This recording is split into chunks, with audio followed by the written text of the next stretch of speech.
We made it through a full year of a Biden term. I didn't think we'd get here, but let's talk about it. Russia will be held accountable if it invades, and it depends on what it does. It's one thing if it's a minor incursion and then we end up having a fight about what to do and not do, et cetera. But if they actually do what they're capable of doing with the force amassed on the border, it is going to be a disaster for Russia if they further invade you. So we're pulling up a CBS News article about Biden's first year. So it starts off by saying President Biden's first year was a busy and difficult one, in which he faced a continuing global pandemic, rising inflation, the end of the country's longest war in Afghanistan, the passage of historic infrastructure legislation, and the stalling of his broader social and voting agenda, among many other challenges. Another way to look at the highs and lows of 2021 is by the numbers. Here are some key figures from Mr. Biden's first year as president. Oh my god. I feel like I'm about to be reading like a horror story. It just doesn't get better. It just has a bad ending. It just keeps going. So let's start off with 6.4 million jobs added. In 2021, Mr. Biden's first year in office, the economy added a record 6.4 million jobs, an average of 537,000 jobs a month. Former President Trump saw 2.1 million jobs added during 2017, his first year in office, with an average of 182,000 jobs per month. This was slightly lower than the two prior years, 2015 and 2016. Former President Obama took office during the most dire economic crisis since the Depression. The economy lost 5 million jobs in 2009, averaging 416,000 jobs a month, as the Great Recession, which began in 2008, continued. My god, it's like he turned into the guy that he worked under. Yeah, That failed. But that's what they were voting for. They were voting, like, anybody who was voting pro-Biden was voting pro-Obama. Like, he even had the comments himself about how if he could participate as president while being in a basement, that would be the greatest thing ever for him. And Obama would go out there, advocate, and say, like, hey, vote for Joe Biden this year.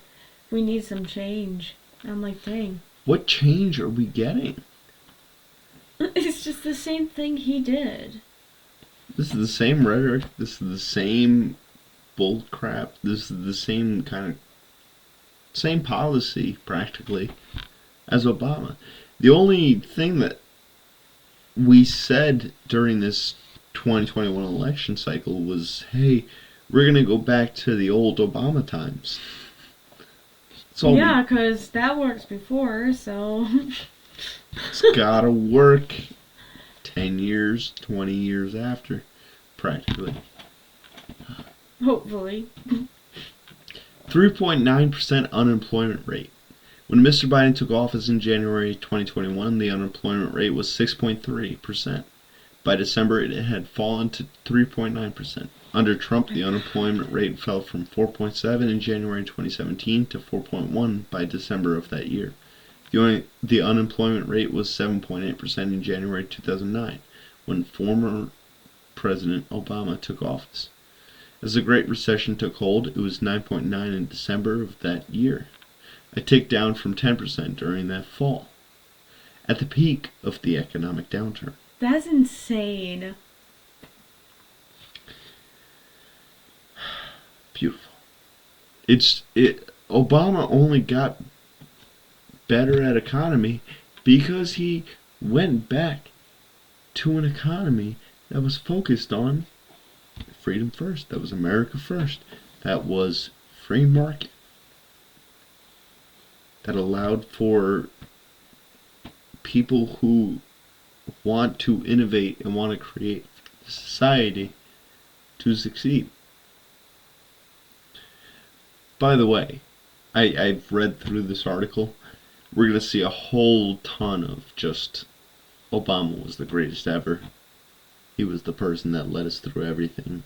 So biased. Gotta love CBS. Yeah. Beautiful. 7% inflation under Mr. Biden. Consumer prices rose 7% across 2021, which was the fastest rate of inflation in 40 years. Amid supply chain disruptions due to the pandemic and high demand, consumer prices rose 2.1% in 2017 across Trump's first year in office. Obama saw consumer prices increase 2.7% by the end of 2009. So I'm just going to preface this. A lot of the rest of this article is on where Biden and Harris both visited. So, like... Oh my god.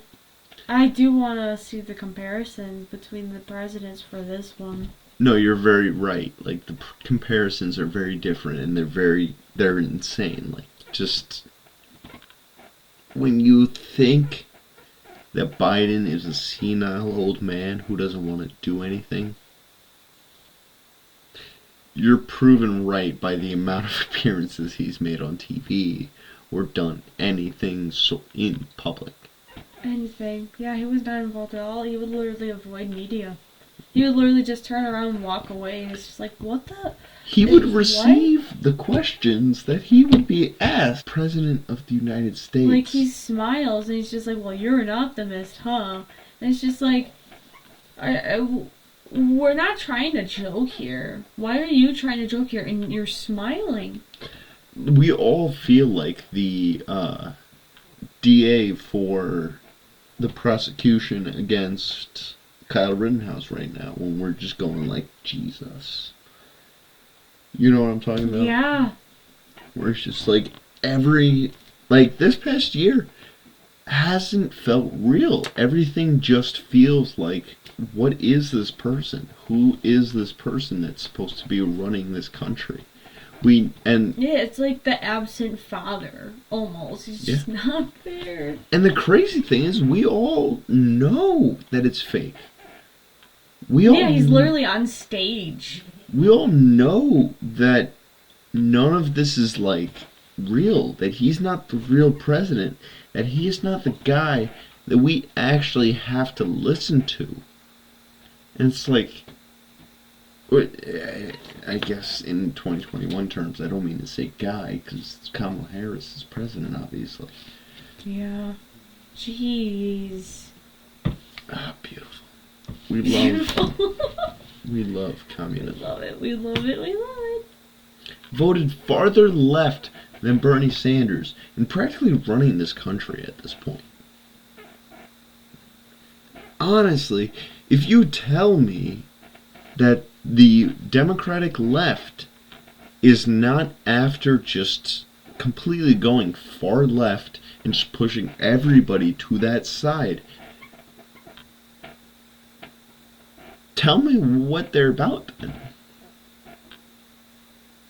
Sit here and tell me that they're not just about making themselves more politically powerful. Further, I drew out the diagram before about how we've just shifted to the left. About how everybody, where people like myself would be, I am not far right, but where people like myself could be considered and labeled somewhat far right just because we've shifted to the left. And it's like, these are very... Like, it set new standards, but people are still the way that they were 10 years ago. Yeah. You know? It's happened so quickly, so rapidly. Absolutely, and it's like,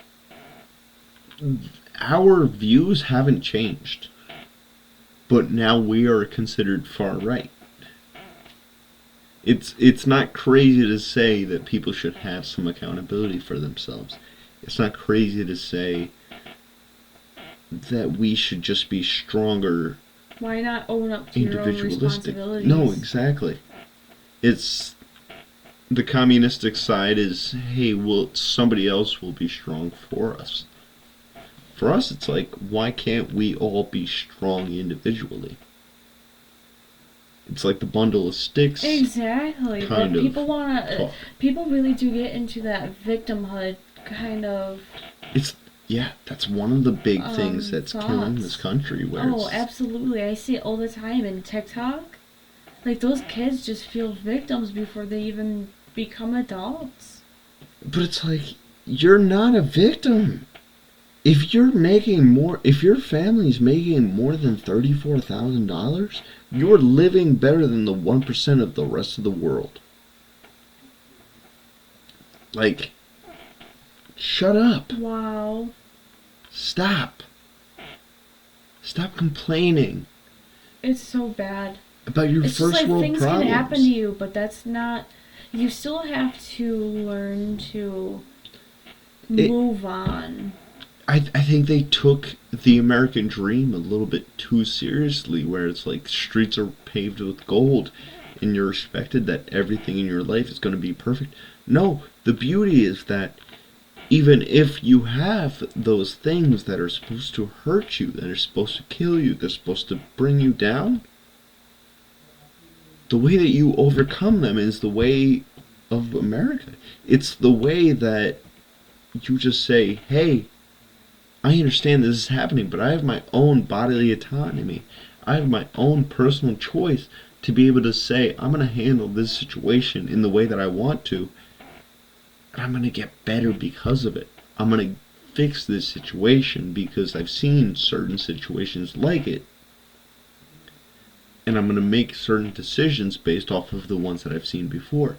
And that's the beauty of our policy. That's the beauty of our decision making, where it's like, we can control the way that we fix things. We can control the way that we fix our own lives.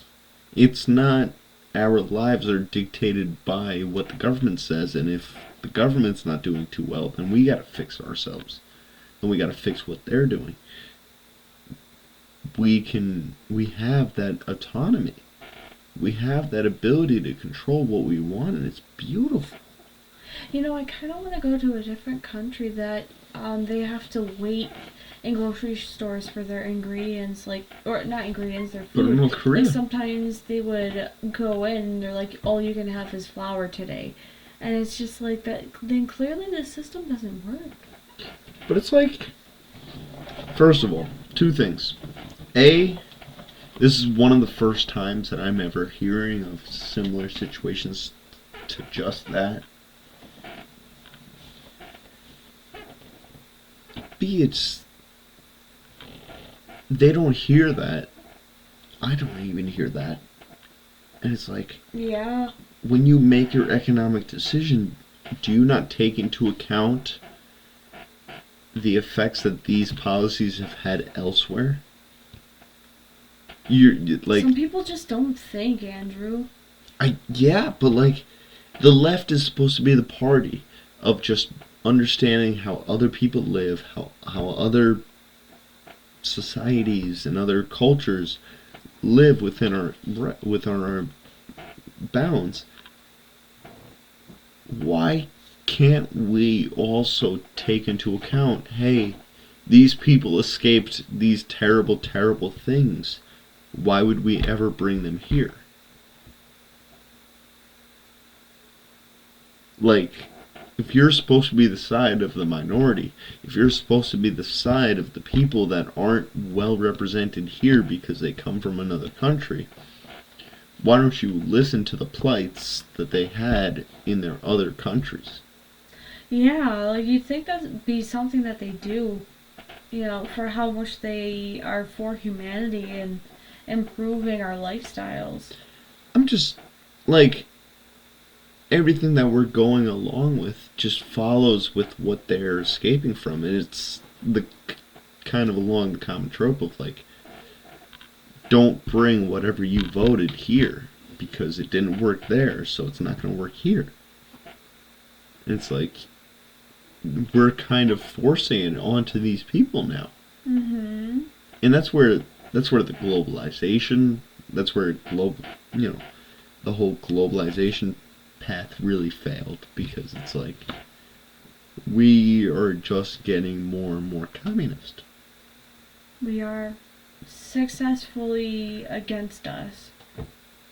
We are just getting to a point where our policy is dictated by other countries, and it's like, well, that's not really what we asked for, and our economy is not that much better off for it. It's destroying America. No, anytime that I hear the concept of globalization, I'm just like, hold on.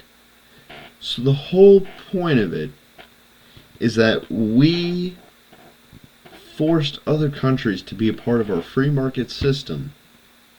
We gave them a ton of resources in order to be a part of that system. Yet we will not make any monetary profits off of it because these countries still needed us for this.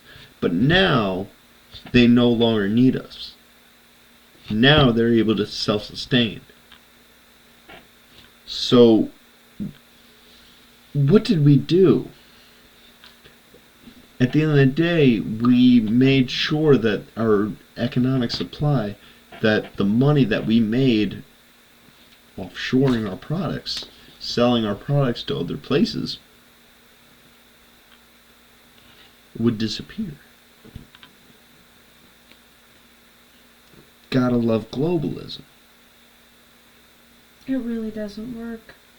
It's just, it's 40 years of failed Like, it progress. sounds great in a perfect world. It really does sound great. But you let these countries get to that point by themselves. And it's so much power to handle. Eventually they'll be See? like, oh, well, we'll find things that we can spend it on, and you guys just get bread for the day. Hold on, it's like, at the end of the day, George Washington said it himself, don't get involved into other people's shit. Yeah, that's very wise. That's paraphrasing. I know he never said, don't get involved into other people's shit when referring to political matters, but Thou must not. thou must not get involved into other people's shit. But it was just like, yeah. The more that we got involved into other people's stuff, the more that we adapted to what they wanted. The more that we grew to be a country that said, hey, this works for them. Works for them. Why That can't it works work for them? us. Yeah, but why can't it work for us? And it's like, well, it doesn't really work for them. A lot of people hate it. And But they don't have the rights or the ability to change it. So, let's just make it a policy here. That's the dumbest thing I ever heard. Like, we don't need that. And it's just, over the past 30, 40 years, we've just grown to accept it further and further and get further into what they want, what every other country has done. And it's just terrible. It's been horrible for our economic policy. It's been horrible for our policy in general. At the end, I just want to make one point real randomly, real quick. During the Trump years, we were broadcasting the fact that, hey, the economy's doing really well. And I had a bunch of lefties tell me, like, oh, is the economy the only thing that you care about? Oh, is the economy the biggest thing? Yeah! Mother. It really is. Mother That's effer. something I learned. Using to be. In the past, I was liberal, and then as I grew up and got older and realized what was going on. Okay. If you're more focused on social issues than economic issues, let's break it down to this. You can control social issues because they're social god dang issues. They're social, which means that you can control it however you like. So if you only like people who agree with you and you want to be in your own echo chamber, you know what the beauty of it is? You can do it yourself. If you don't like people who think this way, you can choose to not associate with anybody who thinks this way. If you don't like this certain belief, then you can disagree with that belief and only align yourself with people who agree with that certain belief. You had nothing, like, economic policy dictates how you live.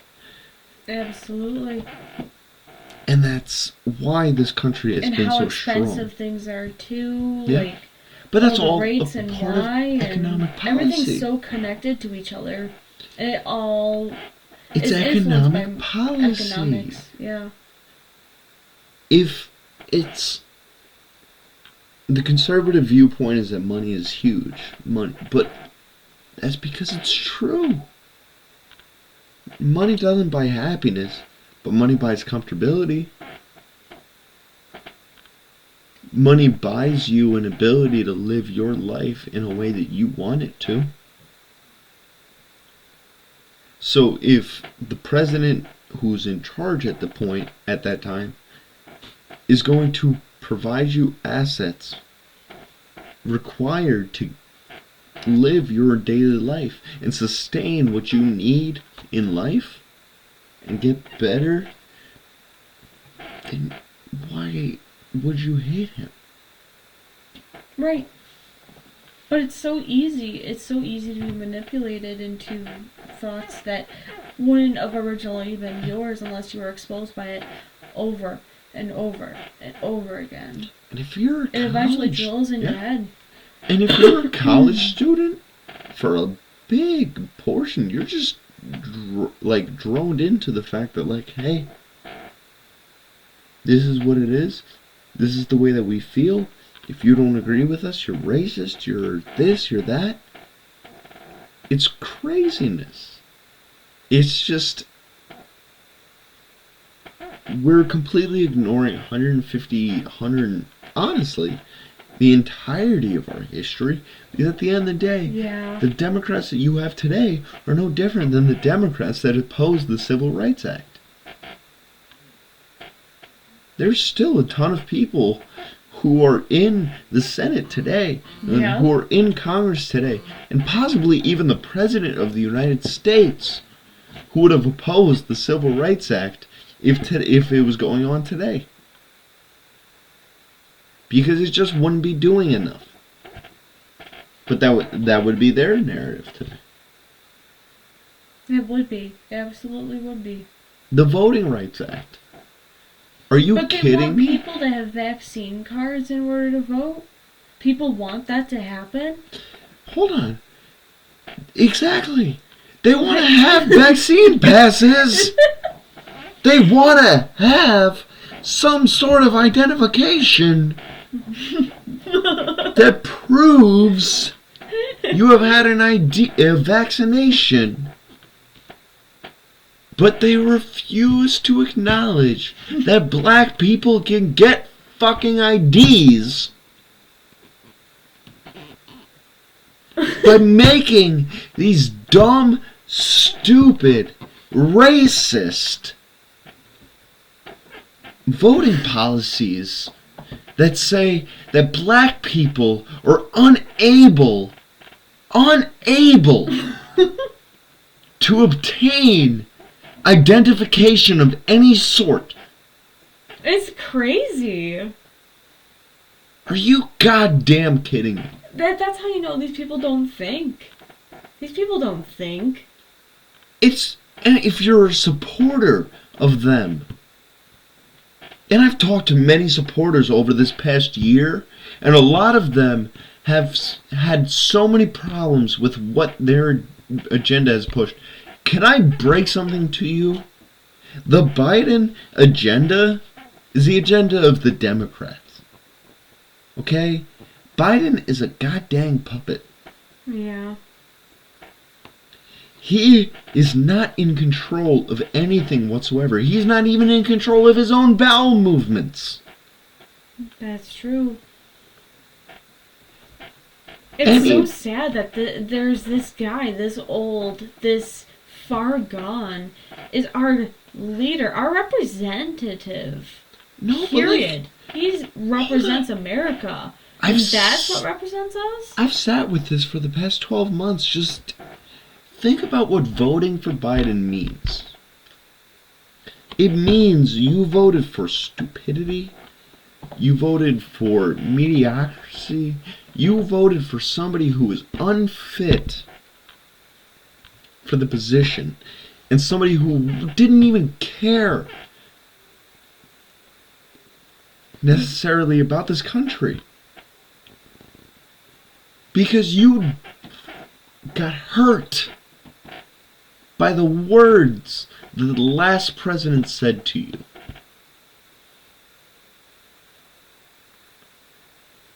You couldn't stomach the words that he typed out onto a bullshit made-up website.